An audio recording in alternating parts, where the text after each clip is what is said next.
Assalamualaikum dan selamat sejahtera. Nama saya Raja Izzat Nur Hakim bin Raja Sazlim dari USMS 1182.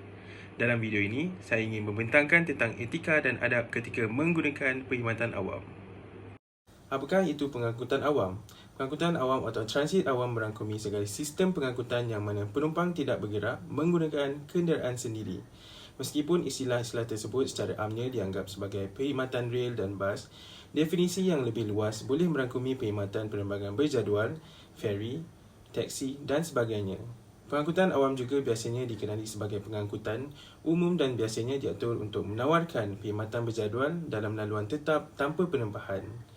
Kebanyakan penumpang transit bergerak dalam lingkungan kawasan tempatan di antara rumah dan tempat kerja, pusat beli belah atau institusi pendidikan. Antara faedah-faedah menggunakan pengangkutan awam adalah memanfaatkan kemudahan awam, mengurangkan kesesakan lalu lintas, menjamin keselamatan pengguna, mengurangkan pencemaran udara, menjimatkan masa dan wang, dan akhir sekali merancangkan ekonomi kawasan setempat. Antara etika dan adab ketika menggunakan pengangkutan awam seperti KTM, LRT dan juga MRT adalah beratur dan tunggu giliran. Semasa menunggu tren tiba landasan, pastikan kita berdiri di belakang garisan kuning. Beratur dan tunggu giliran untuk menaiki tren dan jangan memotong barisan dan tunggu di ruangan yang disediakan. Hal ini bagi mengelakkan daripada berlaku insiden tolak-menolak yang tidak diingini. Tambahan, ia juga memudahkan penumpang lain yang ingin keluar di stesen tersebut. Yang kedua, beri laluan untuk penumpang lain ingin keluar. Apabila tiba di stesen, adalah disarankan untuk sentiasa peka dengan keadaan sekeliling. Ia dikuatiri kita menghalang laluan untuk penumpang lain keluar. Jika kita berdekatan dengan pintu, kita perlulah berhati-hati dengan penumpang yang masuk dan keluar. Dan untuk memberi ruang kepada penumpang lain masuk, kita perlulah menemukan ruang yang berada dalam tren untuk keluar terlebih dahulu. Pastikan kita mengutamakan penumpang yang mempunyai kerusi roda, wanita hamil, orang tua atau kanak-kanak di mana golongan ini mungkin mengambil masa yang lebih lama untuk keluar.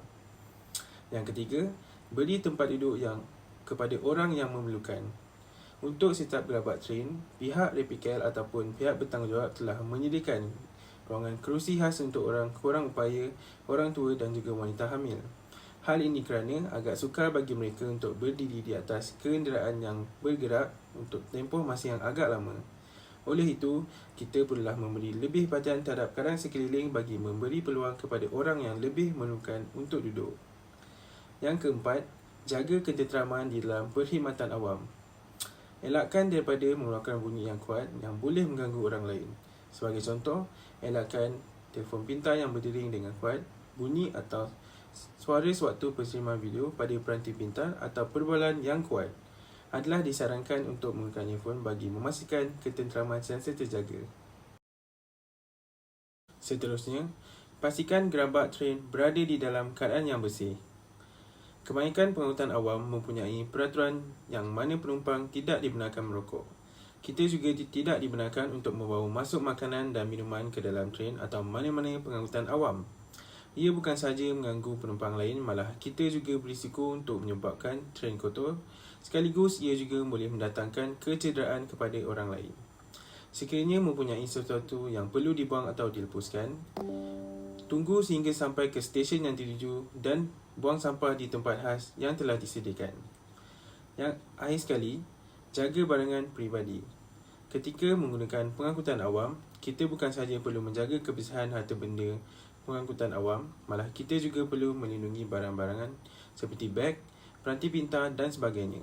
Selain itu, kita juga tidak boleh meletakkan beg di tempat duduk di sebelah sewaktu keadaan sesak. Seloknya, letak di lantai ataupun letak di pangkuan bagi memastikan tempat tersebut boleh diberikan kepada orang lain. Kesimpulannya, kita perlulah sentiasa menjaga adab ketika menggunakan pengangkutan awam agar menjadi seorang pengguna yang bertanggungjawab dan beretika.